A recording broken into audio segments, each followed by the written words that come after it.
Hello and welcome to The Worst Movie Ever Made, an experimental movie podcast designed with one thing in mind, to find the worst movie ever made, and we found it.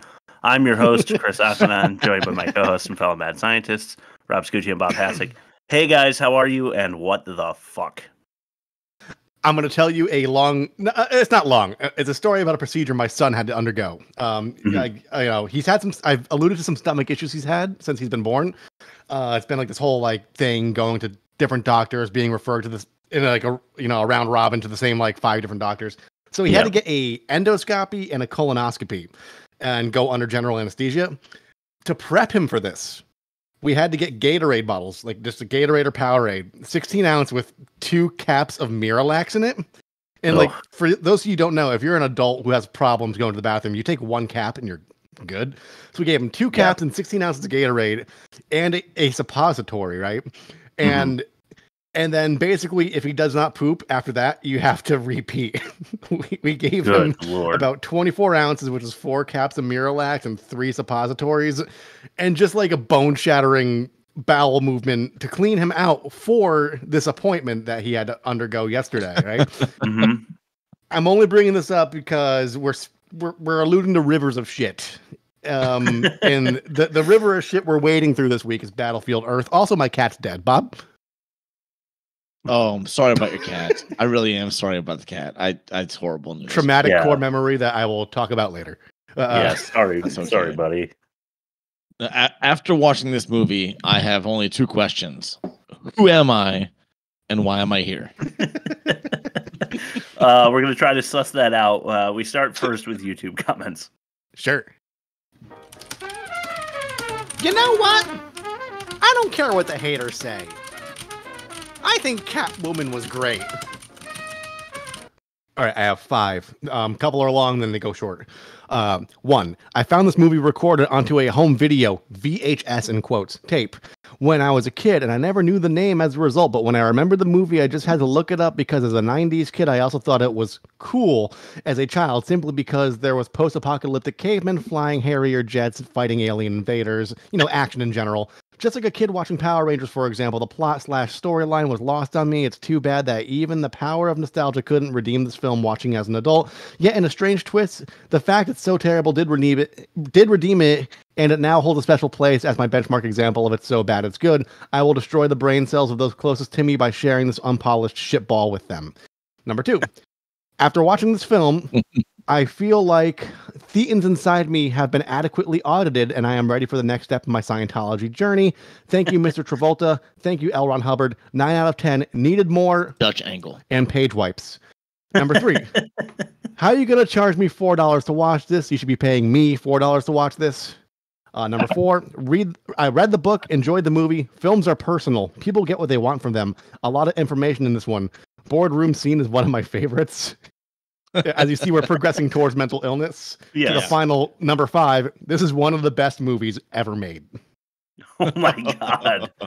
Well, the title of our podcast says otherwise. Okay.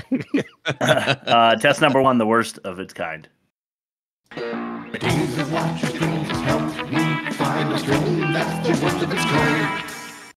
so if you're a diehard, we've already done Battlefield Earth.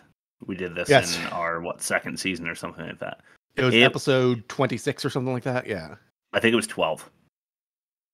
I think it was that early. You might be right.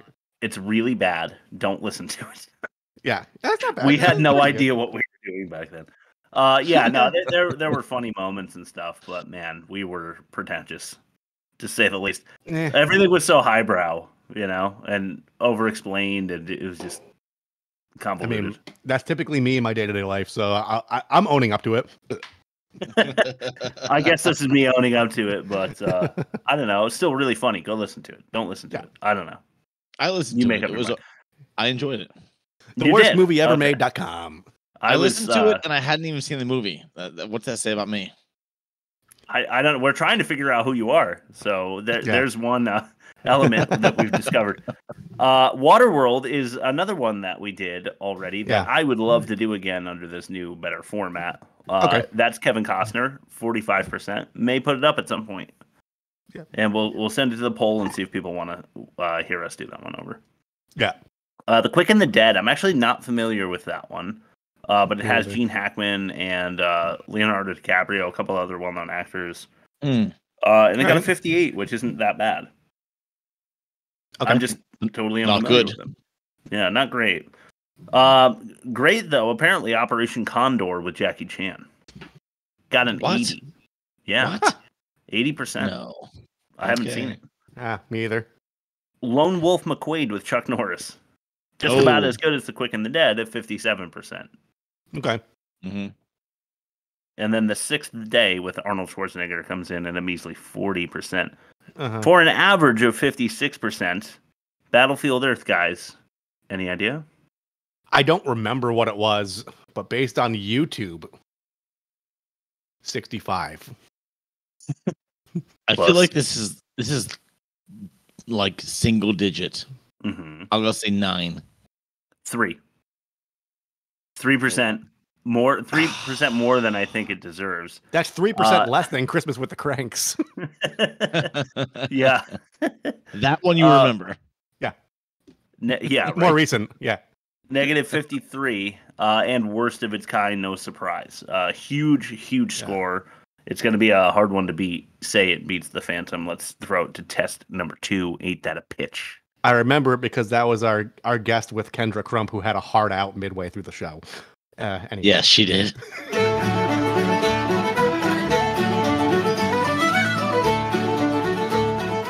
Now, ain't that a pitch?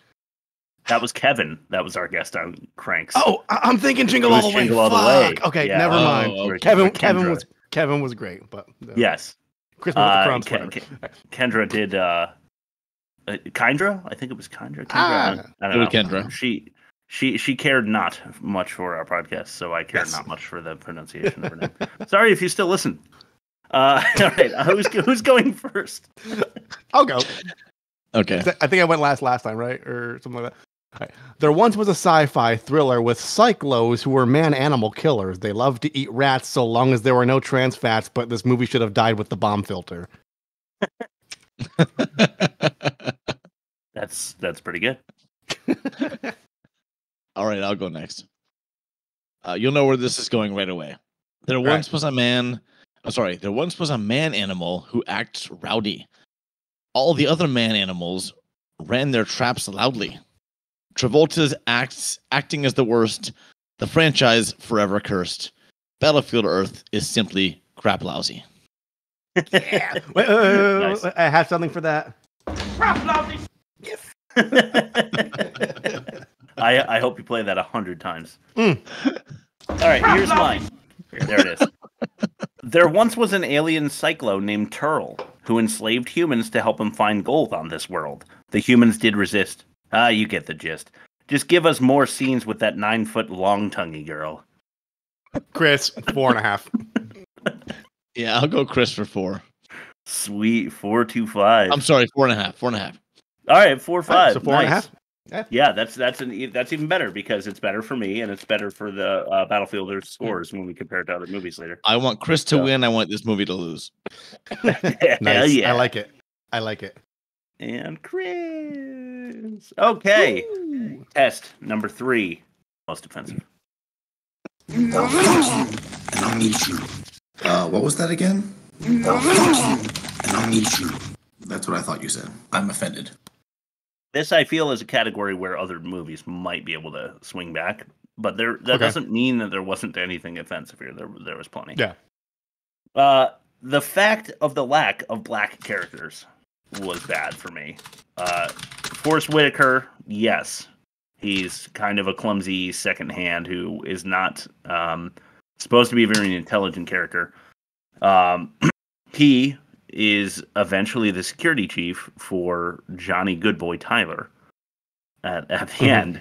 So I guess he does well for himself, even having lost a hand. There's another black character who is a bartender who loses his head, and there's a black character who is a tribesman who is shot and killed on the roof, and that, I think, sums up the entire black cast.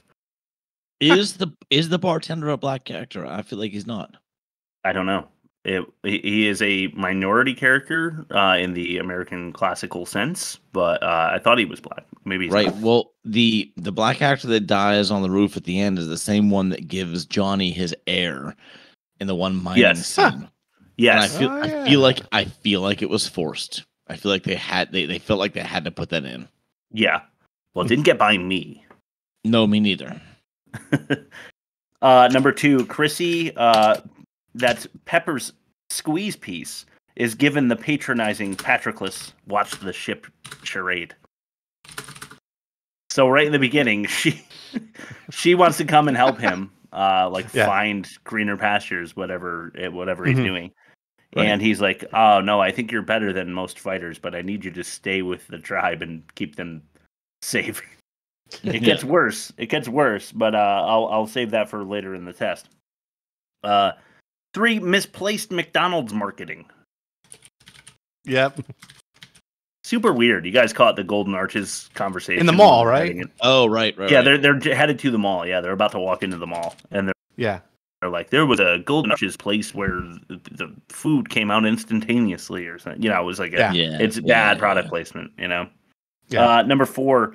Pulverizing your opponent, then pushing his puss into the prison paste. Hey, I mean, good on you for reestablishing a more fair hierarchy in the prison, but to push his entire head into the sludge that people are about to eat when he hasn't had any porn water this week for sure. So knowing now what we know about COVID, that's just a bad look. Well, also, he seemed pretty defeated, like insult to injury. I agree with Chris. Yeah, a little ridiculous. Why buy 5 wives at number 5? Oh, right. That was 5? Whitaker, right? Yeah, it was. I'm going to return to that as well. Number 6, Clinko language slavery. It's worse than that, though. The Clinko's language slave is alluding to the fact that his entire species is probably extinct because they've been wiped out. So Turl has, the Psychlos have him record a speech before they kill him, and it's an introduction to the knowledge machine thing. Yeah. It's total annihilation and hologram slavery. It seems like a really bad deal for the Clinkos. Yeah, it was hysterical. Like just the penitent of it. Like, you're a much better being than I am. Yeah, the superior voice and language of the Psychlos. All right, a couple more. Chrissy immediately. Okay, so this is to kind of tailgate on the squeeze piece getting patronized. She is also, Chrissy, immediately caught with caricature art. And so she does get a chance to go out and prove herself and is immediately caught. And what's worse is she has her a handmade drawing of Johnny on her. Yeah. Which was apparently enough to identify him, although it looked nothing like him, in my opinion. Right. It's like charcoal on leather. Let's get the South Park bingo in early when they had the junior detective agency and they're trying to find the girl's missing doll, and Kenny's doing the police sketch. It's a stick figure with massive tits. Oh man. Okay. To return to the 5 wives, the 5 wives are fireable.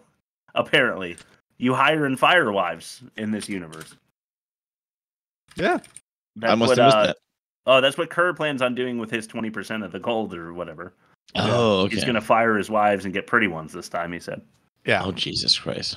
Okay. I'm going to ask for mentions because I do have a clip, but I don't want to play it until the very end of this test. Okay. If you guys got nothing, we'll throw it right to the clip. I think I got mostly catch-all because I'm kind of numb to this movie as far as what's offensive and what's not, but I think we'll cover it at some point. Okay. Yeah, I have nothing extra. Okay. This clip is called Ground Beef. It's the rotisserie chicken. Okay. You will soon be relocated to a new mining site. And if any of you get any bright ideas about escaping, just keep in mind, that although you know nothing about firearms, I certainly do. I graduated top marksman in my class, and I can kill any one of you at over 1,000 paces. Tell them what I've said. You try to run, he'll kill us. That's it? Yes. Allow me to demonstrate.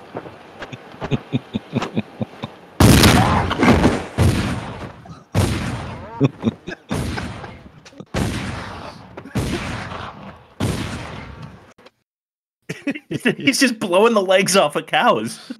Yeah. The first one that they show, Rob and I said this on the first episode, but it looks like, you know, those traps where you set up a stick in a box and you put a string on the stick so you pull it away to catch a squirrel or whatever if you're out in the wild. Yeah. The cow leg looked like that, like the stick. Yeah. And somebody just like the team that put together that practical effect did a terrible job because the stick just like comes loose and like pulls away. It's such a cheesy animation. Yeah. It was great. I want to say something about this real quick. So I write for MovieWeb. I'm like an evergreen writer. I talk about older properties just to like get like traffic to the site and stuff. And I pitched an article on Battlefield Earth just because we're watching it, so it's fresh in my mind. And normally they approve all my pitches, but this one he's like, this one seems like a hit piece, and it's not really good for PR, so I'm gonna have to decline. Because I talked about this scene specifically in my subheader pitches, and he's like, we can't do this. We can't do this. It absolutely is a hit piece for sure. Yeah. I told my editor, sorry, I woke up and chose violence, but I'll come up with a different topic this week. Unbelievable. Unless there's nothing else to be said about that scene, which is just too funny. When I watch this episode on YouTube, I'm gonna rewind that particular scene a few times. I think it's just so funny. He shoots one cow leg off behind his back. He does the like behind the back pistol shot to a cow leg. What's worse though, and I don't know that I mentioned it, is that after the guys, the tribe from the forest come out and tackle Turl to the ground, Johnny gets his gun, and Johnny gives the gun back to Turl instead of just shooting him, which I don't know. I guess his grand plan involves Turl, so he needs him or whatever, but really, really ridiculous spot. Yeah. Offensive to me. Okay, test number 4. Let's get into it. The worst dialogue. It's the worst dialogue. Yeah. Okay, impossible to separate acting and script. Fair. Here. Yeah. So forgive me. For both tests, the dialogue and the acting is bad. I mean, I think that Travolta did way too much. I think it's hilarious. I don't think it's good acting. I mean, he can act well. So can Forrest Whitaker. But I maybe it's all dialogue. Maybe it's direction. I don't know. But it's terrible. Yeah. Yeah. But let's focus in on some of the script with number 5. This one's called Bricks. 5. Why is it in bars? I assume, sir, that the Psychlo of your refinement wouldn't settle for anything as coarse as raw ore. Really?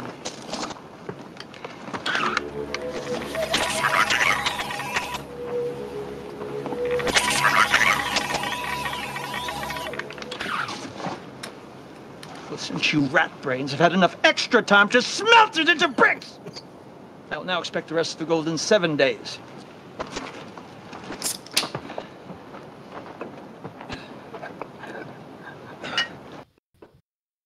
Nice. That so awesome. I love the device he uses that like talks kind of. Yeah. I think maybe it was another job for the Clinko language slave before they got rid of him. But he runs the little machine over the gold and it's like. Yeah. It's gold. It's solid gold. But yeah, I mean, obviously the real gold in that segment was the smelt it into bricks. He who smelt it. Ridiculous though. He gives him another 7 days to double it because he's supposed to have the cage half full at this point.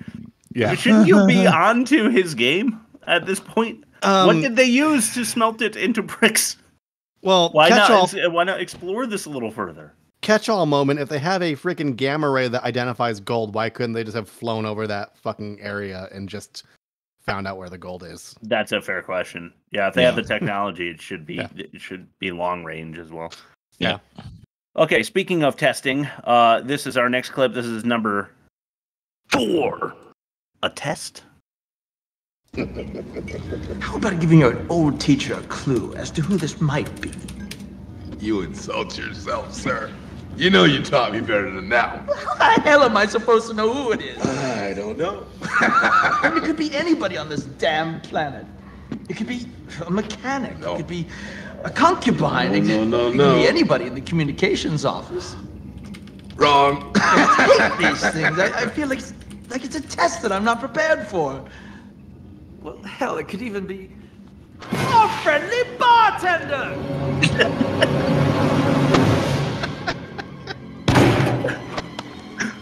Please, I made a mistake.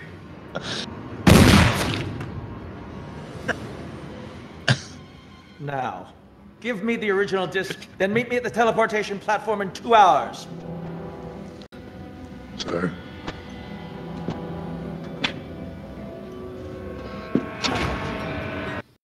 I wonder what he does during those 2 hours while he's waiting. Oh, yeah, that's a good question.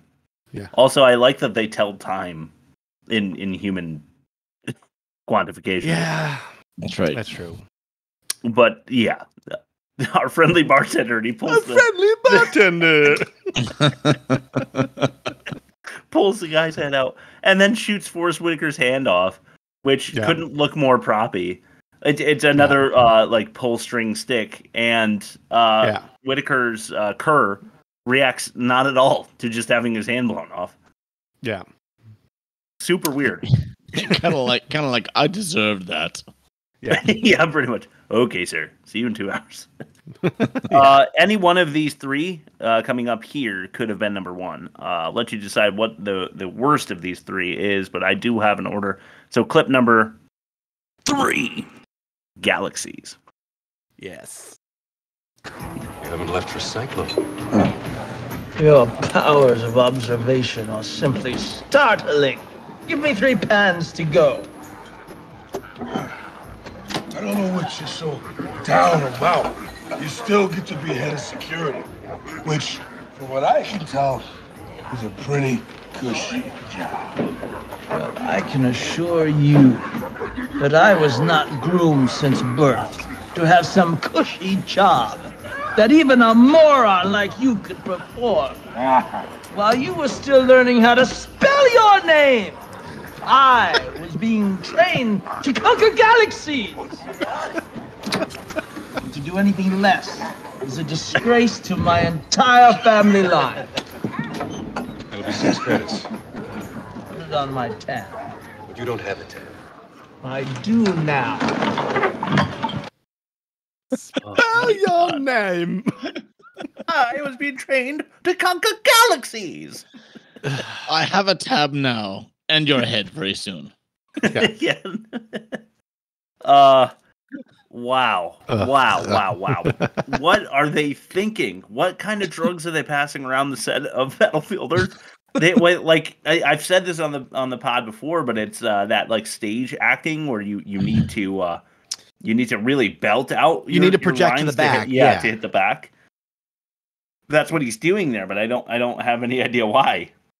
It really gave me. Go ahead. He's going very Shakespearean, you know.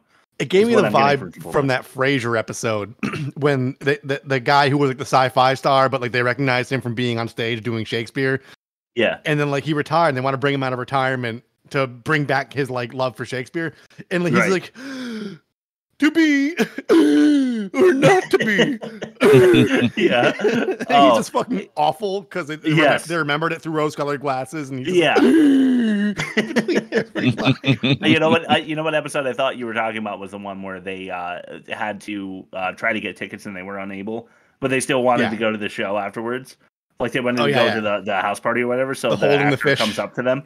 The actor comes up to them and they're like, "What was your favorite part?" And then Frasier has to come up with some way of like, you know, faking that he was in the audience the whole time. It's super cringy, but it's really funny. All right, Clip number 2. There we go.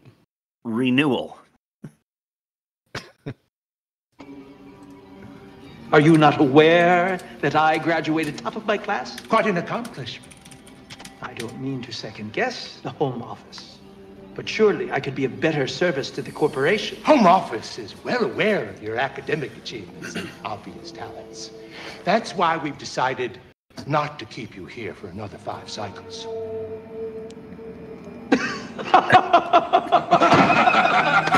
It's a joke. Oh, thank you, sir. I don't know if I could have kept my sanity to be here another 5 cycles. We've decided to keep you here for another 50 cycles. With endless options for renewal. With endless options for renewal. With endless options for renewal.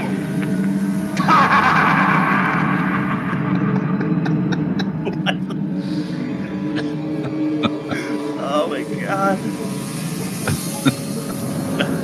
The best part's the tightly wound violin, like you hear when frickin' Reagan's crawling down the stairs backwards on the edge. All he was told was that he has job security for 50 years. Well, I like how they talk about 50 cycles here, but in a few more scenes, it's minutes and hours. Oh. Yeah, exactly. So there's quarter cycle. They also mentioned, which I feel like it's a cycle is just 1 year, but we have no idea how long it takes Planet Psychlo to take a trip around its star.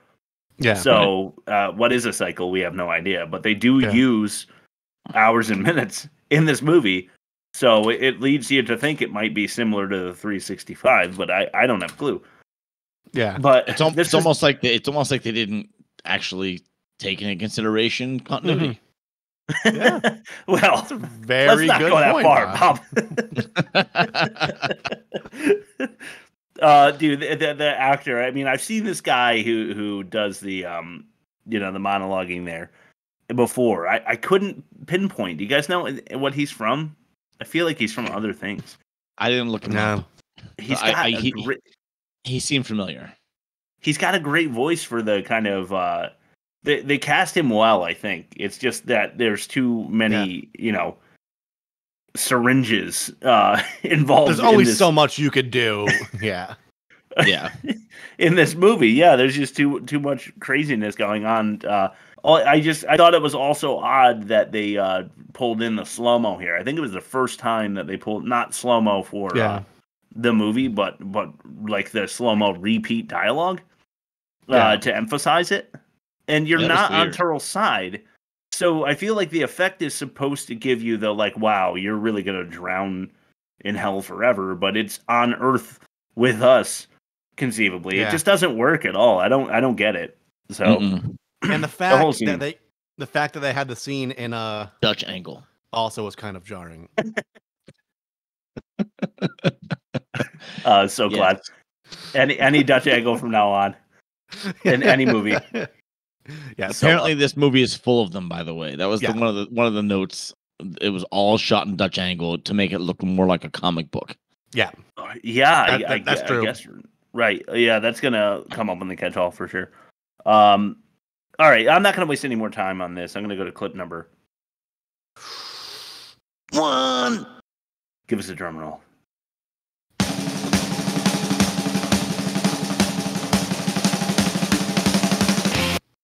This is the profoundly ridiculous Kerbangoed.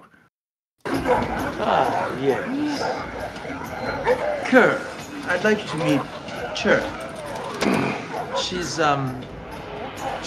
his soon-to-be newly acquired secretary. Yes. Really? She's stupid enough not to be a menace, good-looking enough to be decorative. She gets drunk with economical speed. And has other advantages. I can see that. Don't you have some work to do? No. Kerr? All right, sir. Now listen, Missy. I'm still waiting for the planet ship's accounts. I had to go way beyond the Call of Duty to get these. I see. That's why I especially chose you. So you'll keep your side of the bargain? Which was? You said we were going to have a huge house when we go back to Psychlo next year. We're going to be rich, right? Right. I am going to make you as happy as a baby Psychlo on a straight diet of Kerbangoed. It's so unimaginative. Like, things that they've introduced to us already are obviously in the dialogue that she says there. A baby Psychlo on a straight diet of Kerbangoed. Kerbangoed is the only drink that exists, and they don't have food, apparently. Yeah. I've never seen a Cyclo eat anything, and the only thing I've seen them ever drink is Mountain Dew. I mean, Kerbangoed. Yeah. Maybe I should have mentioned in Most Offensive that she had to go above the Call of Duty with Planet Ship. The guy, that nasty dude with like 47 chins, she had to like blow him for extra information, something like that. Oh, that guy's so gross. Yeah, but I also love Turtles. She gets drunk with economical speed. She is decorative. She's too dumb to be a menace, and like she's sitting right next to him. Like there's no way she doesn't hear what he's saying. Yeah. But that whole thing is such a mess. The fact that those two segments are within a minute of each other is unbelievable. And then lastly, Turtle introduces Kerr to Chur.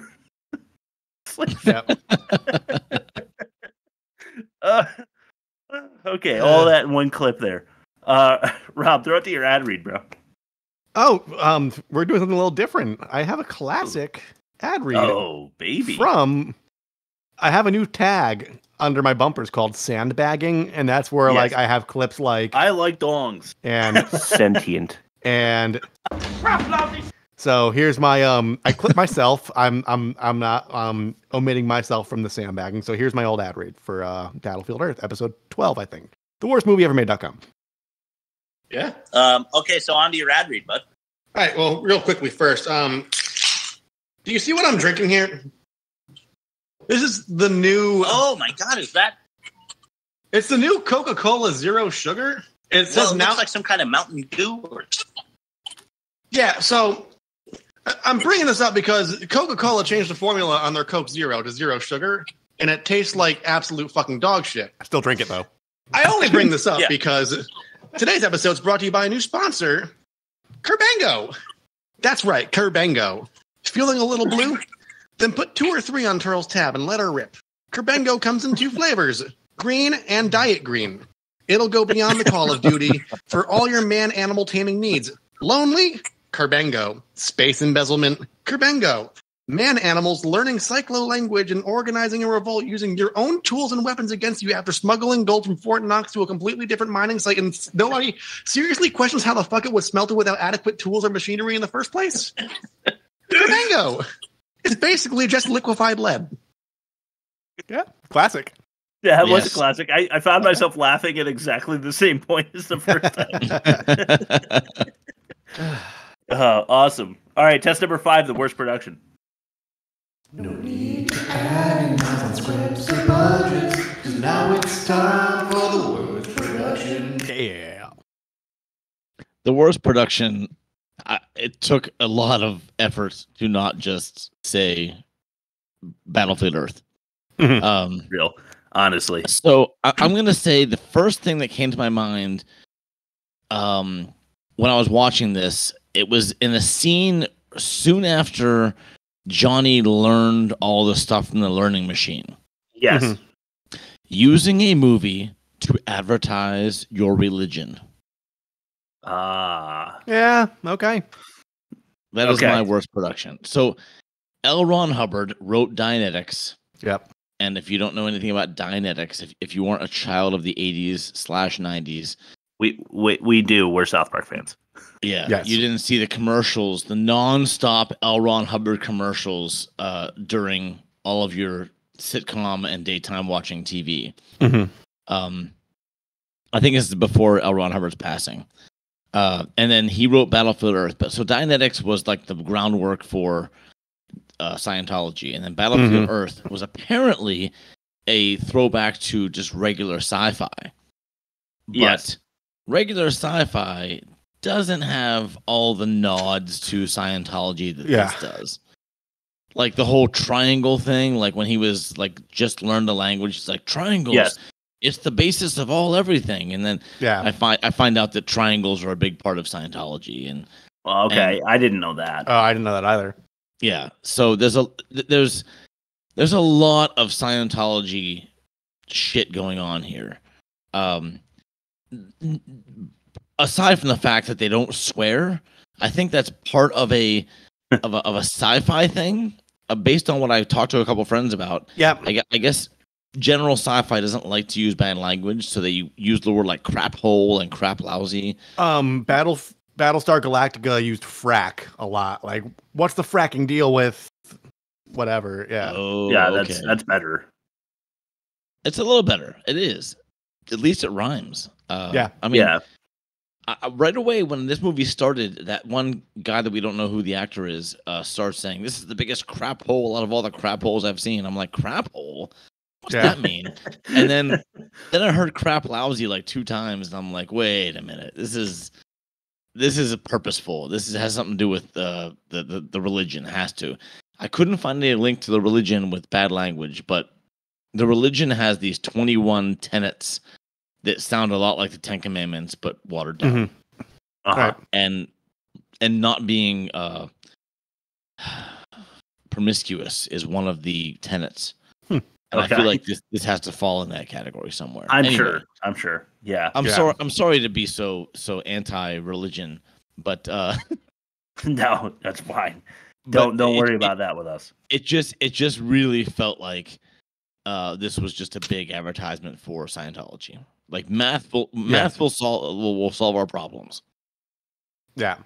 Yeah, that's awesome that you picked that out and didn't just say Battlefield Earth, because you totally could have copped out and you would have been right. I mean, it's one of the tenets of Battlefield Earth to force advertising for your religion into the movie. I'm glad that you said that, because I didn't really see it. I didn't know the triangle thing. I do have that scene in the catch-all, and I'll say my piece on it in a little bit. But it is a little gross when you put it that way. Yeah. Mm-hmm. All right. It is. Number 6, the worst acting.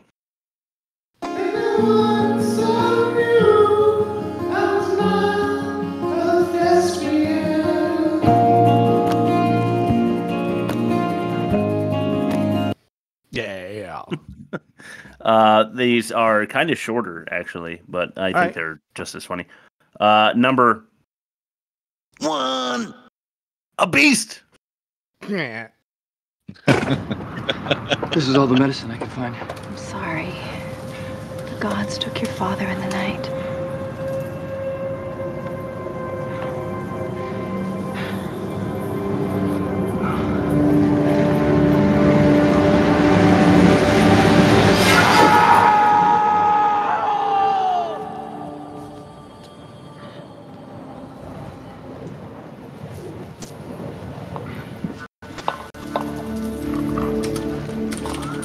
As long as we stay here, we'll never be enough to eat. Never. There may be other places we could live. Places where the food is more plentiful. All they would take is for one of the demons to follow you back from the forbidden land, and we'd all be struck down. Have you ever seen one? Have you? Has anyone here ever seen one? A demon! A monster! A beast! Yeah! Yeah, that's it. There you go, Barry Pepper, showing off your moves with the endless scream to the sky with his, and then, which is bad enough, but then he does the like stomp song movements as he like sprays dirt all over the children. Yeah. Yes, worst movie ever made. Social media will have a trailer. Basically, when I saw that scene, it was so rhythmic. It was like, a beast, wee, yeah, and I was like, I couldn't help it. Like, this is the basis of my entire trailer. That trailer is your finest hour, and it's spawned by our lowest point in the show, basically. Yeah. It is amazing though. It's like we went through a black hole and found there's another universe on the other side. Yeah. Something. All right, number 2. That wasn't as short as I thought it'd be, but Number 2, this one's probably not as short either, but number 2. 2. I'll be damned. Who is responsible for allowing this man animal to run around unsupervised? The man animal shot the wrangler, sir. I'm a little pressed for time. Why don't you save the going away jokes for later? No jokes, sir, I swear. The man animal somehow got a hold of his gun. Really? Show me. Sir.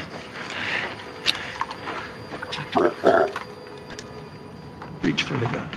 Sir, I might get shot. Sure you might. And I might suddenly grow a third arm. But sir, I swear it shot the wrangler. Today still has my name on it. And you are out of your skull bone if you think that I'm going to write on the report, shot by man animal as the cause of death unless I see it. If I obey your command, I may get killed. And if you don't, it's a certainty that you will be killed. Reach for the gun.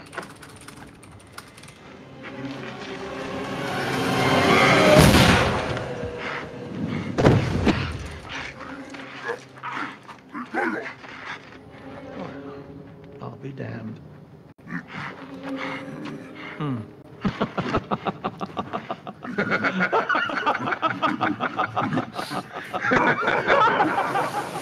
Do you get Austin Power vibes from that scene? Yeah, absolutely.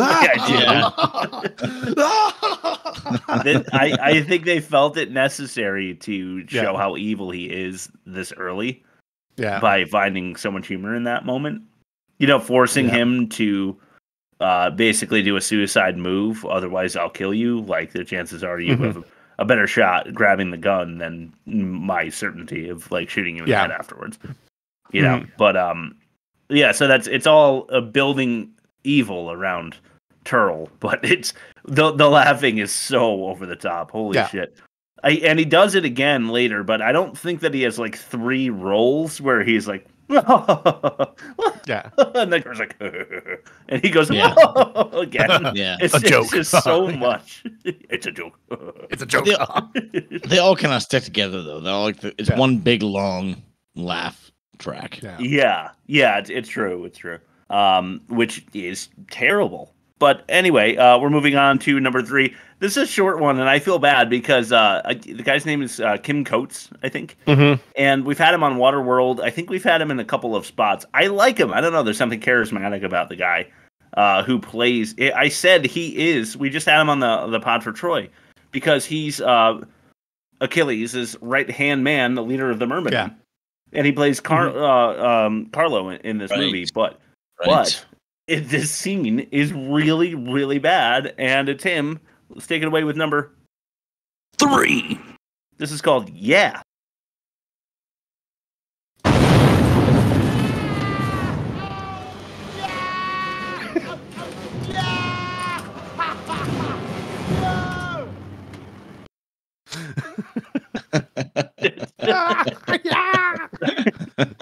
Well, I think he's supposed to be, he's like in front of a couple of green screens. He's got like one behind him and one to the side of him, and he's supposed to be like looking up at the sky, and he's going to realize that there are battleships coming into the airspace in a minute, so he has to act surprised.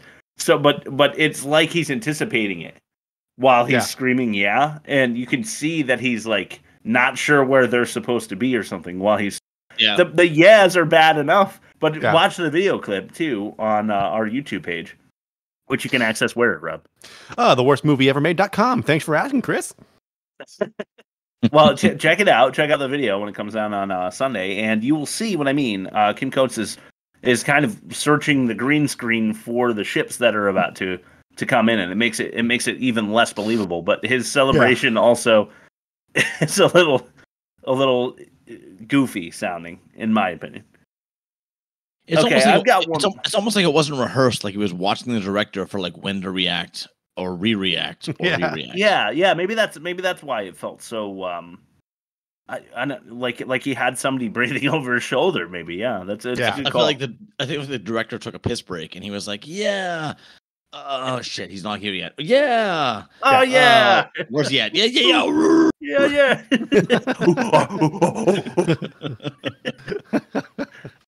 All right. Let's start with the last clip. This is the last clip of the episode, actually, and it's Rob. Can you just play me that sound clip you were sandbagging? Which one? The this one? I like dongs. Yeah. Or One more Dutch time. Angle. Or wait, I like dongs. or we have Dutch Angle. Sentient. and then No, keep going. Yeah, that one right there. Okay. Okay, you've heard the sample. You've heard that I like dongs. You like you like dongs too, I hope. Yeah. Bob, we finally got you clipped for Dutch Angle. I can't wait to abuse that. Yeah. All right. Anyway, I digress. Number 4. This one is ceiling. They know about the button camera. Don't be a knothead. It's a man animal. You couldn't possibly know about it.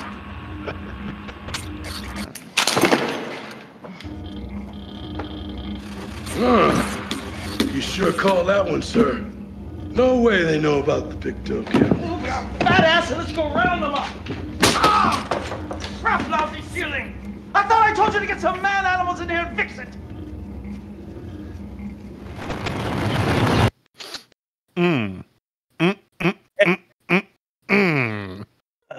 You know, Crap Lousy shows up later in the movie too. I just can't think of the exact scene.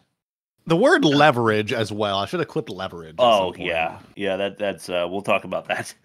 Yeah. Yeah, I know I said in the first really shitty stupid episode that we did of Battlefield Earth that you can see John Travolta put his hands up before he walks into the wall because he knows it's coming, which telegraphs the whole movement in the first place. And it's an example of the worst acting we've seen on the pod.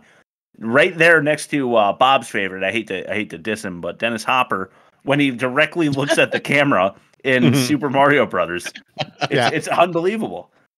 He literally puts his hands up so that he doesn't hit his head on the foam that he's walking into. I got a clip for that too. I'm not defending that. There you go. Oh, nice. Yeah, well, so what we used to do, and I don't want to over-explain like I used to, but we used to have me say the line of dialogue, and if Rob could find a way to defend it, we wouldn't count it against the movie. Yeah. Which is why it was so convoluted and dumb. I liked it. It was fun. Yeah. We grow together. We grow and we know together, you know? We grow a third arm. All right, let's go to fact or no fact. This is going to be a fucking disaster.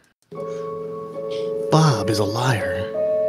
He will lie to confuse us, but he will also mix lies with the truth to attack us.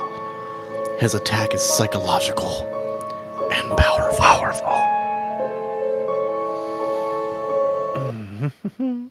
It's funny, Chris, you mentioned Dennis Hopper. I had a woman follow my Thinking Movie Scenes account on Instagram. Yeah.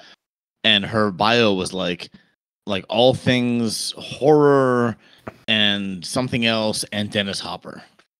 Why? And I was like, oh no. Anyway, the things we need to get through the day. Battlefield Earth episode of Fact or No Fact, I called Crap-Filled Earth for 2 reasons. Right. Because it is shit-filled movie, and it's crap is what they used instead of shit in this movie. Yeah, fair enough. This is brought to you by a friend of mine I work with. He has his own podcast. It's called The Last Comic Shop. It's a comic book podcast, so no competition with ours. He said he was in my room today, my classroom, and he said, what movie you guys doing? I said, Battlefield Earth. And I read him the facts that I was thinking about, and he said, you should make it multiple choice. Instead of saying, here's your 5 information, just make it one statement multiple choice. I said, that's a good idea. I like it. Yeah, I like it. So here we go. Being the teacher you are. Exactly. The teacher he is. I give him a lot of credit. So the lead in is this. John Travolta referred to this film as. Okay, that's the lead in. And there's 5 choices. Okay. So John Travolta referred to this film as A, like the original Star Wars, but better. B, the Schindler's List of science fiction films. C, like Pulp Fiction for the year 3000. D, this is so awesome. D, the pinnacle of using my power for something. Okay. Or E, all of the above. You threw a curveball with the E. All right, let's logic through this real quick then. I want to say on the original episode, Chris, you may have mentioned something about the Star Wars quote, but that may have been... maybe. I don't remember. I did wear this shirt because that's what Battlefield Earth was going for. Okay. And failed to produce. I wore this shirt because the white T-shirt I had underneath didn't feel like it covered enough, and now you're filming this, so I have to wear something over top. Anyway. Yeah. Well, we want to see, Bob. Take it off. I have 47 black V-necks, and I wear the same thing every day. V-necks are nice, man. I'm a fan. I like they them. Are. They're not as restricting as a crew neck.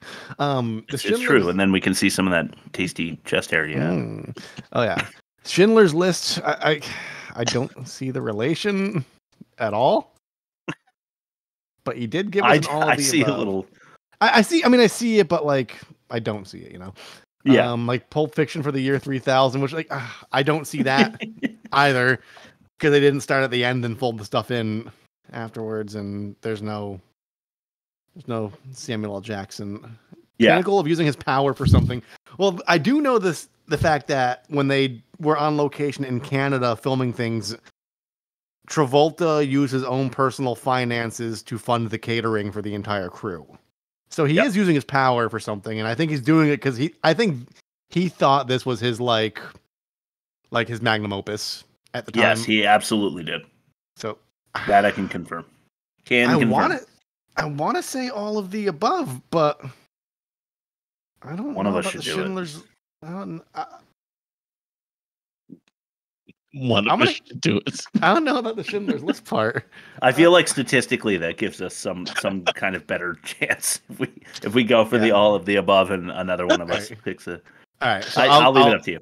I'll go for all of the above then, because that's the only one I have any really doubt for. But I don't. I do. He love is. It, he does say some crazy shit. So I mean, I don't know. He does. Yeah. And I know that. So this actually, I should have shut my mouth and just went with all of the above myself because I feel like that's the answer. I don't know the Schindler's List thing. It was total annihilation of entire race. This being the human race and not the Jewish race. So I mean, I kind of get it. It's. Can I say why I don't think it's Schindler's List? Yeah. Because when they're smuggling people out, and when they're exodusing like the man animals to the planet Psychlo, there's not like rallies of people like cheering it on, and I feel like that's a big part of Schindler's List. Yeah, that's fair. That's fair. Goodbye, Jews. Louis C.K. Goodbye, Jews. The one I don't see, the one I really don't see is Pulp Fiction 3000. But he obviously was one of the stars of the movie, so I can see him saying it. I can totally see him saying it's Star Wars, but better, because I know that that's what they wanted for the franchise. They wanted it to be a trilogy, I think, at least. I know they wanted it to be as big as Star Wars, and I believe that he would have thrown out an incendiary statement like, it'll be better than Star Wars. Yeah. So I can see 1 and 4, but you've already picked 5. So I'm going to cancel out the Schindler's List and Pulp Fiction because I have to pick one of the other two. And is hubris one of the 21 tenets? No. Okay. Excuse me. Damn it. Too much Kerbangoed. Kerbangoed for sure. All right, I'm going to go with Star Wars, but better. Anyway. All right. So the original book was over 750 pages long. It was a gigantic book. Yeah. The Battlefield Earth book. And it was straight sci-fi, and it was meant to be at least 2 movies. Okay. So you're right when you say it was meant to be close to a trilogy, because it was but yeah, John Travolta really, really wanted to make this movie. It was originally opted for a film in 1982. And it just didn't make it anywhere, and then just fell flat. And Travolta in 1995, after his success in Pulp Fiction, was like, I can do this. I have the star power now. And he was right. Yeah. Because it's E, all the above. All right. Holy shit! There you go, Rob. Good win, man. I told you to pick it though. Yeah, I don't care. I'll give it to you. You're honorary. You can accept it on my behalf, Chris. That's 1.5. It's a team win. It's a team win. Okay, team win. I'm just kidding. Right. No, it's how Rob. come? Rob How come whenever I win, it's a team win, but whenever you win, it's a clean sweep by Chris? Well, I don't know what that is. That's weird. So do you believe when I read that he said at press briefings that it was like the Schindler's List of science fiction films, I about fell out of my classroom chair. I couldn't believe it. It's unbelievable. I don't get the Pulp Fiction thing either, honestly. Maybe because they have bars of gold and we didn't know what was in the briefcase. It had that shining aura. Very good. Yeah, he does have a coffin full of gold at some point. Too much credit. Bingo card. No, shut up. All right. Bingo card. Oh, man. All right. God. I love that. Good win, team. All right. Let's go to the catch-all. If you've caught one, you've caught them all. Welcome to the catch-all.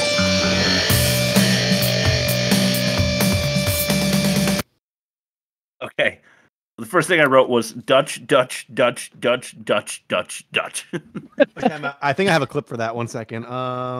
Dutch angle. Dutch angle. Dutch angle. All right, cool. Perfect. Yeah, why? I guess they wanted it to look like a comic book, but why? Because it wasn't a comic book, right? It was a science fiction novel. It was a science fiction novel, and then a screenplay, and then I don't think there was. They wanted it to look comic-y, but I don't think that was part of the origin. Yeah, it's just odd to me, and it makes the whole movie less watchable. I think because it's a little nauseating at a certain. If you can't look straight on in any scene, you just feel like off. Yeah. All right. Greener is a lane. It's obviously for someone who thinks the grass is greener on the other side. It's a guy who lives in a cave who thinks that he can find a better life out there or something. That's Barry Pepper's Johnny Goodboy Tyler. I stress again, his name is Johnny Goodboy Tyler. The character's name. Piece of cake also wouldn't last the time passage of 1,000 years. I don't think that's a phrase that I don't think would still be around 1,000 years later. I'm pretty sure these cave guys don't know what cake is. Yeah, no, exactly. I thought of that same thing. Yeah, it's dumb. There's a few of those, but that's the one that I really felt bad about. They must have only ventured from the cave in one direction if the mini golf course dragon is what kept them there. That's a very, very good point. They've got nothing to lose, and they've been there for how long, and they're like, ooh, when they see right, really crappy scarecrow figurines. Yeah, and the dragon head falls down at Johnny, but that could have only ever happened once, unless someone's resetting it.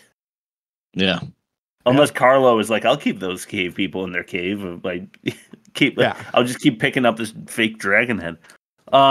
They're 2 miles away from Denver. They have no idea. I'm just thinking Dawn of the Dead logic. They go end up in a mall, right? That has a food court with kitchen equipment that if they could figure out how to maintain it, they could cook meat and raid all the stores for textiles and make clothing. They could have had all that stuff the whole time. They could have, but they chose a cave. Yeah. Johnny walks into an obvious glass display in the mall. It wasn't even very see-through. He just walks right into a blue glass display with mannequins in it. The mall chase scene is green and in Dutch, and the slow motion looks like a cheap nu metal music video to me. Yeah, it does. It really. The horse just knows where he is in the mall. He whistles, and the horse was following him, but staying out of sight or something. Yeah, I have no idea how the horse. A horse that's never seen stairs. Yeah, it went down 1 million levels to reach them. It was ridiculous. Yeah, and if they're staying in that 2 mile radius, or less than that, if they're staying within the mini golf course diameter of the cave, what a sad life that horse has. Yeah. How many can they possibly keep in so short a range? What an idiotic leap from the large caveman. At that point, I'm just like, it's survival of the fittest. I'm leaving you behind. Yeah. Yeah. Like, that guy jumped like 25 feet, and then he looked shocked that his legs broke under his weight. Yeah. I was like, wow, can't believe that happened.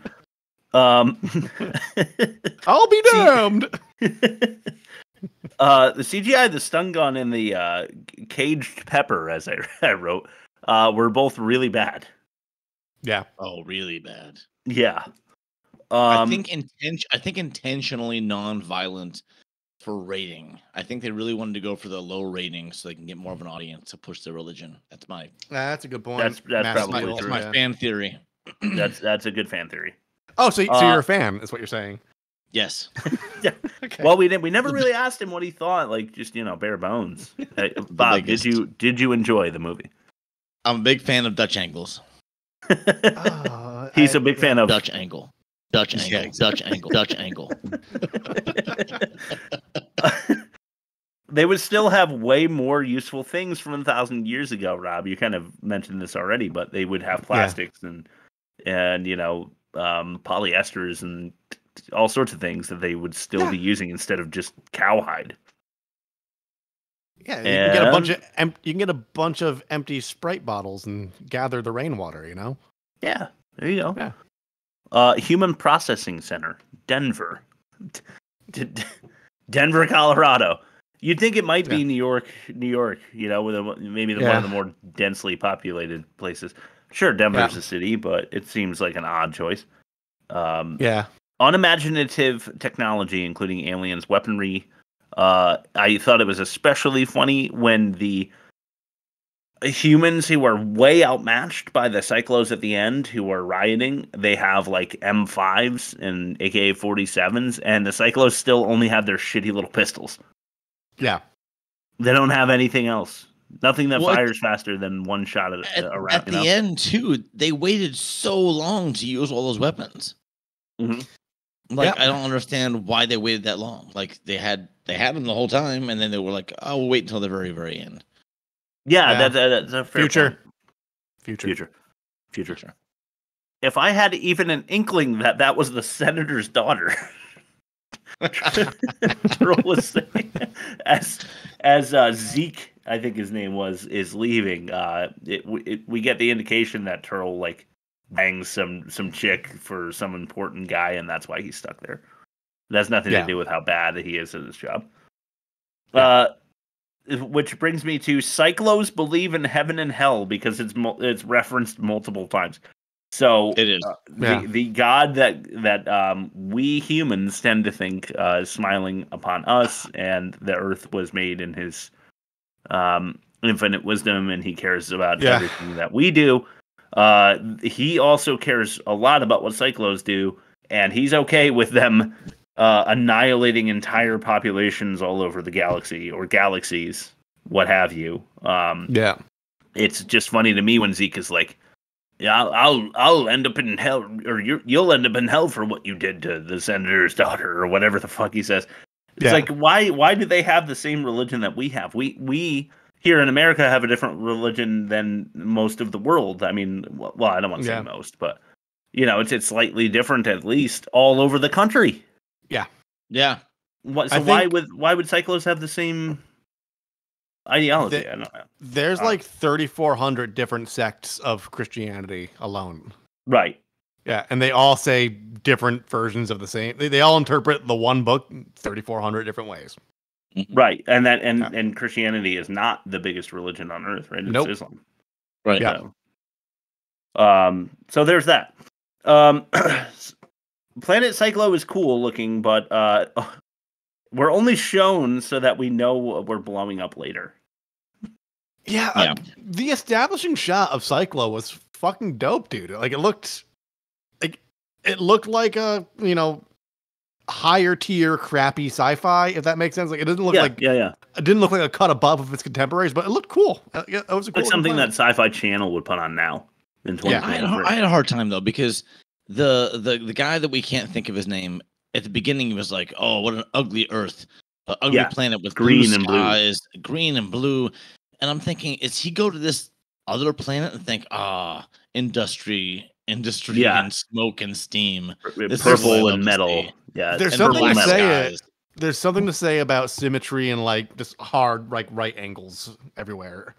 I guess that's their thing. specifically, Dutch angle. Dutch angles. It's like the Frank Lloyd Wright religion. Yeah.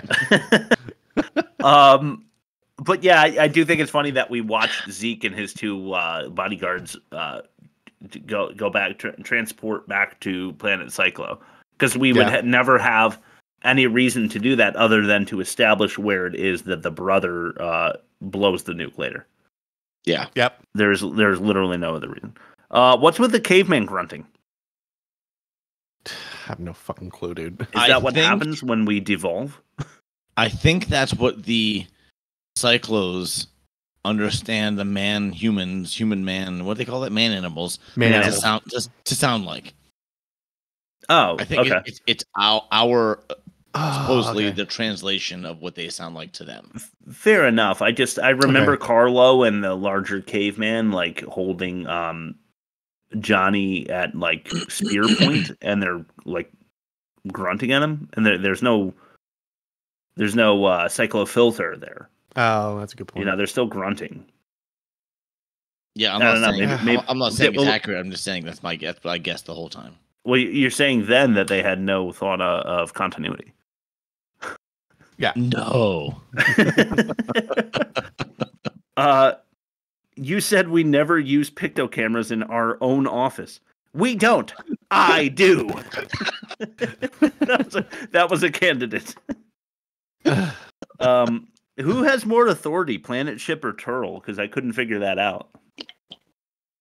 Like in the scene where Planet Ship and Turtle are talking about hiring more labor at half cost or whatever, Turtle has the authority to start the conversation, but Planet Ship is like, I would never give you the authority to do that. You know what I mean? It's like the dynamic doesn't make sense.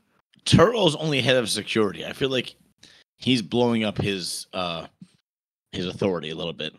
Yeah. Yeah, but then Planet Ship is kind of the treasurer. I feel like he's more like the manager. Maybe. I mean, come on. The head security guard? Come on. Yeah. Head of security seems like an important job to Psychlos. A Psychlo ship just barrels into a factory tower. Yeah. Yeah, that was pretty bad. Why did that happen? That was pretty bad. But it leads to the scene that I loved. Johnny, he gets his shackle loose, and Carlo goes, "So run," says Carlo. "Thanks for immediately announcing my escape attempt," says Johnny. Exactly. Then that leads to no way this man animal lasts more than 4 minutes without breath gas. And it's an oddly specific human time quantification there. This is another example of they're using minutes. It just seems like way too human for Psychlos. It's just laziness is what it is. Because they didn't also, I've watched a lot of forensic files in my days, and based on general human physiology, it takes about 4 minutes for a human to suffocate. So how'd they know that? Yeah. I don't know. Yeah, maybe they. I've got detailed files on anatomy. Turtle just happens to check a very obscure camera showing the exact underground tunnel Johnny is running through. Right. Yep. What the fuck was that? Maybe it's motion detected. Yeah. Maybe he does go over and press a button though, so maybe it was beeping or some shit. I don't know. Turtle is a moron. 3 days no food. Raw rat must be their favorite. It's just so dumb. The next thing I wrote was leverage. Leverage. Just because I knew I had to mention how many times Turtle talks about leverage and getting leverage on people and how important leverage is. Right. Man animals can fix your ceiling, but they can't operate machinery. Exactly. I thought of that right away. What the fuck? Can I jump in real quick, Chris? I'm not going to play it here, but there's a video on YouTube, Battlefield Earth leverage count, worst movie ever. And watch this video to see how many times they say leverage. Shows other stupid things about the movie too. Ah, okay. I was gonna say play us out of is just a leverage track. Matrix ripoffs. Ready? There's only two. The Knowledge Machine. Mm-hmm. It's like when Neo gets plugged in, right? And he learns kung fu in like 3 hours. The sprint through the debris and gunfire. When Johnny is running through like a hallway and all these like pillars are blowing up, it is so out of the Matrix. It's such a fucking ripoff. And it's 2 years later, so they definitely ripped it off. Oh wow! All right. Turl turned off the Knowledge Machine, but it's still on when Johnny sits back down. Yeah. Super annoyed by the quick explainer on all knowledge that Johnny gives the cave people. I didn't go. It's an advertisement, an advertisement, as we'd say in the UK. I didn't know that about Scientology, but I love that he's talking about math and science to people who will not understand. And I said this. I know I said this in the last pod, but it's like that recent revelation that someone's had, and you're not interested. It's like, man, like I really love my no carb diet. It's been making me feel, and like you just tuned out already, but they keep talking. That's what these guys are doing, sitting around the drawing he's making of a triangle in the dirt in the prison. That's the thing. You make a good point too, where he absorbed all the knowledge, right? And he's relaying the information. So like he's explaining like, here's a triangle. A triangle could be a fulcrum. And they're like, what the fuck is a fulcrum? I have no goddamn idea what this guy's talking about. Even though the cave people have a pulley system that lifts their gate up and down. Yeah. Like they have some idea, but I'm not saying that they're like planning it out mathematically, but they have some idea of mathematics. Right. That's what it's called. Right. Yeah. The security chief's password is an example code displayed on the security example tablet, but backwards. That's just boom. The security chief. That's just boomers calling themselves out. Let's see how clever these creatures really are, Johnny says, as he puts the eight-digit example number in backwards. I guess if Kerr is your right-hand man, you're pretty confident he's not going to try that. But they think my password's going to be password, but I'm going to make it password 1, 2, 3, and that's going to throw them for a loop. Super lame rally speech by Johnny, the one where he's like, "We fight," and everybody's like, "Yeah, we're with you." Yeah, cool. Yeah. Hey, bomb collar, lame. I've seen that a million times. Kerr is put in charge of security by Johnny at the end of the movie, despite using one of the bomb collars to blow his friend's head off. Right. Carlo says at one point, "Greener, you're a thinker." I just hated that line. Wasn't dialogue worthy, but I hated it. The collar bomb's victim, his brother, is honored when Johnny cuts off his top knot and hands it to him back at the zoo prison. Yeah.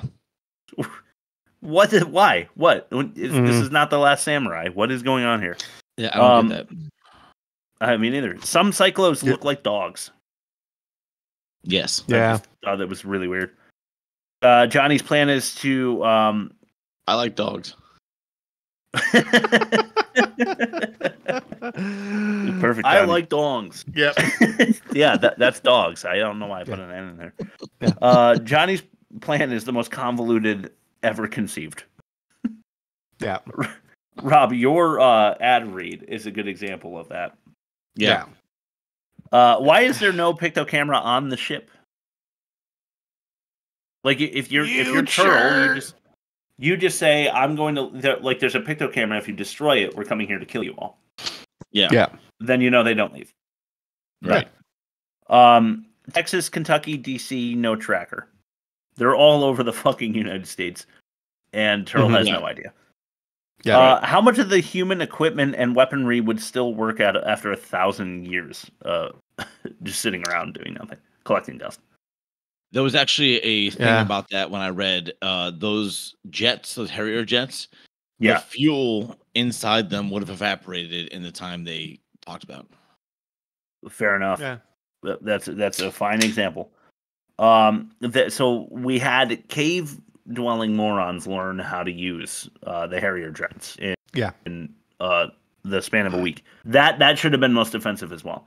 The entire Air Force lost to I mean the sum of all the world's military lost to the Psychlos in 9 minutes.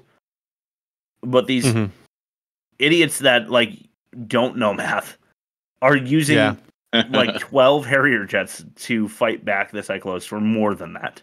Yeah.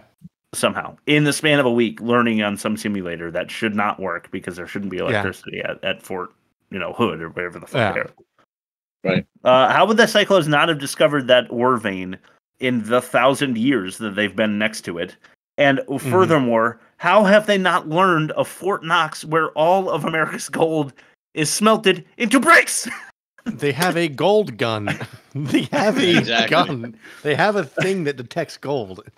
It's like a divining rod times like, I don't know, whatever quadrillions times better technology they could have come up with in 1,000 years. Okay. I have more. I have to keep going. When and how did Johnny learn to read English? Because the Psychlos don't know how, so who taught him? Yeah. He didn't get it in the knowledge machine. Curl makes a ridiculously stupid deal, a disc for all man-animal release. What do Psychlos do with gold? I don't know. Yeah, it's like probably pretty good at like fiber routing and stuff like that. I know it's a good conductor, but like it's not. Then if you're using it like copper, then it's not that worthwhile to you. Yeah. When and how? No. I already asked that.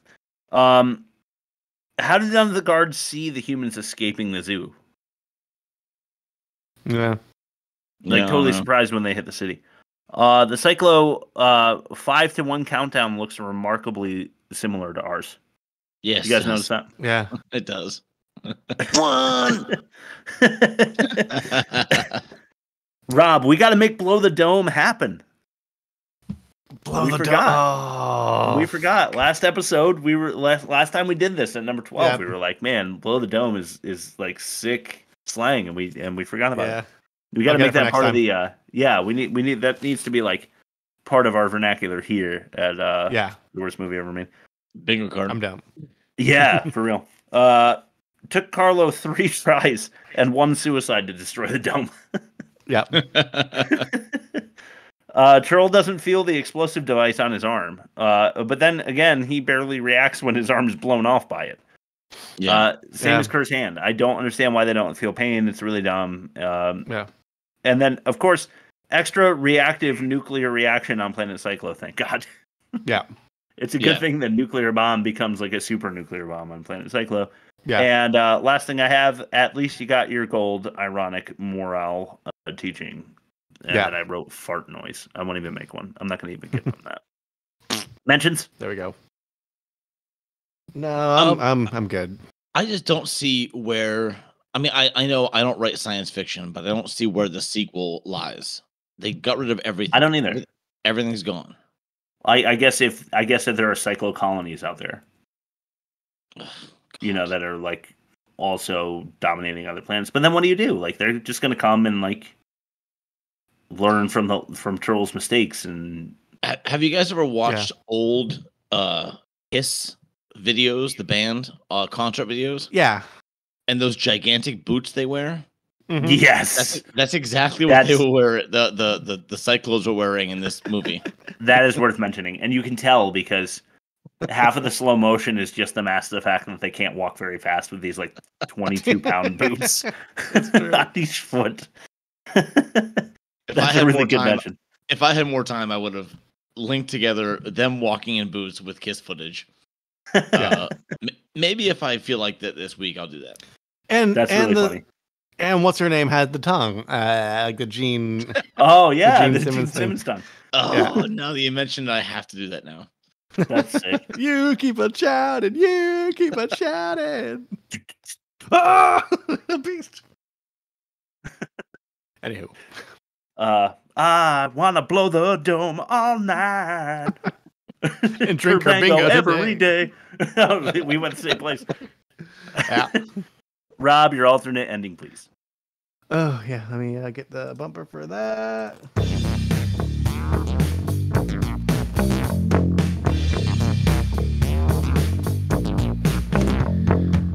Rob's alternate ending. Oh, yeah. J.D. Shapiro, the man who wrote the screenplay and who has since publicly apologized for having any part in this movie being created. As well he should. When his mother's pregnant with him, an advanced cybernetic humanoid comes from the future and slits her throat. Oh, Jesus. Terminator style? Yes. The end. Okay. Wow. That is cold. Last season's good episode comes back to haunt us. Yes. True. All right. Bad credit names. Bad credit names like... I'm Harvey Manfred Johnson. Oh, right. I found myself remembering some of the ones that we did last time, so I tried to avoid that, although I didn't entirely avoid that. Nah, if there's overlap, it's fine. Yeah. Ron Hahn. Yeah. Penny Charter. Okay. Sounds like Southwest. Yeah. Michael Jackson. That sucks. Charlotte A. Lightfoot Magyar. Okay. Oh, okay. That's her last name is Lightfoot Magyar. All right. Nigel Scanterbury. Smashing. You ever see that picture of someone carved his face on a pumpkin and it's like the Smashing Pumpkins? No. That's awesome. Pretty good. No, this is the one that I was thinking of. We have two returns here, but I had to put them towards the end. Flint Eagle. I know I said last time. Oh, fun. You just can't mention. You can't go without mentioning Flint Eagle. Yeah. John Nutt has been a previous winner, I think. Yes. John Nutt. Inky Battle. Inky Battle. Oh, okay.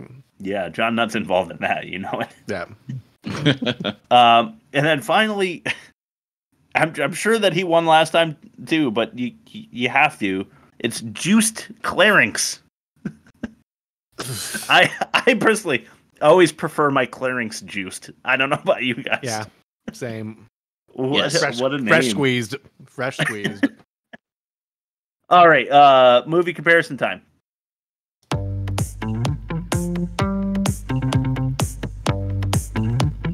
Time to compare the movies. Time to compare the movies. And Bob, because I can't All go right. a whole movie without some ridiculously stupid mistake. I do you remember what your worst production for The Phantom was, or should I just run up and grab my notebook real quick? Oh, let me think. It was they cut the comedy out. That's they rewrote. It, thank you. Yes, Yeah, rewrote. Rewritten. All right, how about the pitch? Was it a 4.25 for Rob? I think it was. No, it was a 4.50. Right. Yeah. That's why I went up. I wanted to make sure we at least tied. Okay, thank you. Appreciate that. Team tie. All right, let's talk about it. The worst of its kind for The Phantom was a negative 29.6, which is a strong score for sure, but Battlefield Earth trounces it with a negative 53. Worst as well. Trounce. Rob, a 4.5, as we just mentioned, and a 4.5 for me as well. So that's a wash. 1-0. We'll see who wins the offensive minigame. Dialogue, I think it's Battlefield Earth all the way. 100%. Yeah. Rewrote the comedy out for The Phantom, or using a movie to advertise your religion. Religion. It's always a bad look. I agree. Acting, I think Battlefield Earth, it was insane. I think it was totally insane. Yeah. So much worse. Much worse. Way worse. And you guys want to just skip the demerit section? I mean, what else can you say about Battlefield Earth at this point? Honestly, God, there's so many demerits I can mention for Battlefield Earth. Like, forget it. If it comes down to it, I'll write some down. Okay, fair enough. We'll see. Let's throw it to the offensive minigame. The offensive minigame. Okay, Creeping Quill's coitus comments. Okay. Or 5 fireable wives. 5 fireable wives. Yeah. Because his whole logic is like, A, they're disposable, but B, I'm going to purchase 5 more and probably do the same thing. that is the implication. Exactly. Okay, claiming Kit's corpse for copulation or Clinko language slavery. Corpse copulation. Honestly, what's that called again? Necrophilia? Yes, thank you, necrophilia. Yes. That's a worse look. Okay, well, that brings us to the bonus round, Lucky. Oh, okay. Well, we'll switch it around. Blasting bowlegged bovine or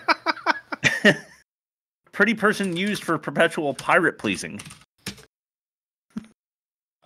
As much as I've eaten meat in my lifetime, I do think the blasting the bovines. Yeah, I'm gonna agree with Bob on that. Is worse. Okay, well that settles it. It is a more offensive movie as well. So Battlefield Earth at this point is up 5-0. We'll call that a wrap.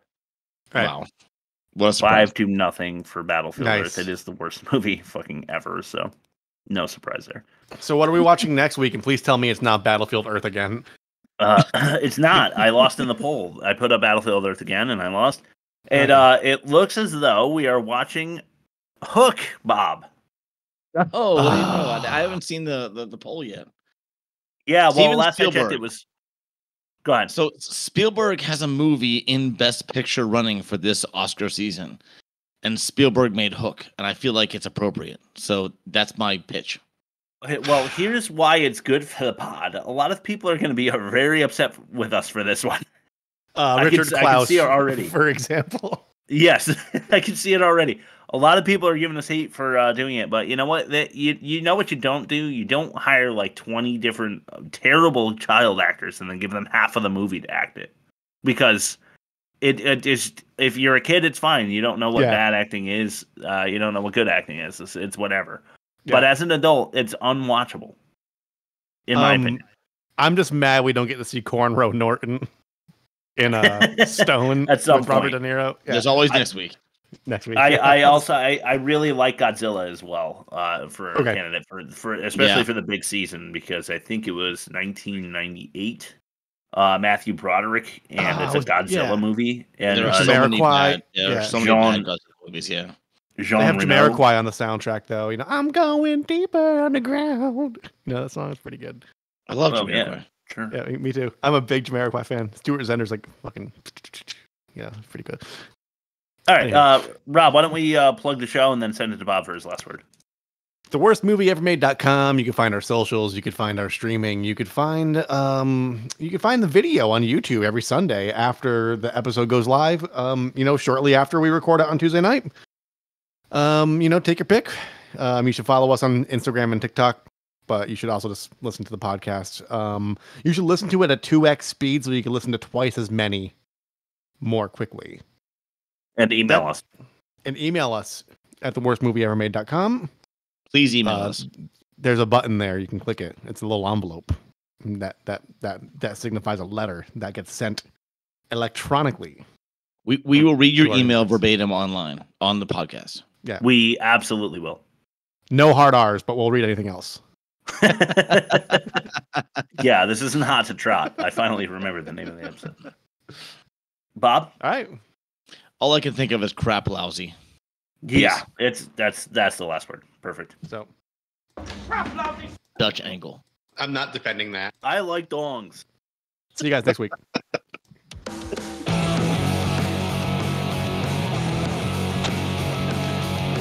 That was a good episode. Good. Leverage. We have leverage. I should have quit leverage. Blow the dome. Blow the dome, baby. Isn't that a Stephen King book? Probably. Yeah, they had under the dome. Yeah.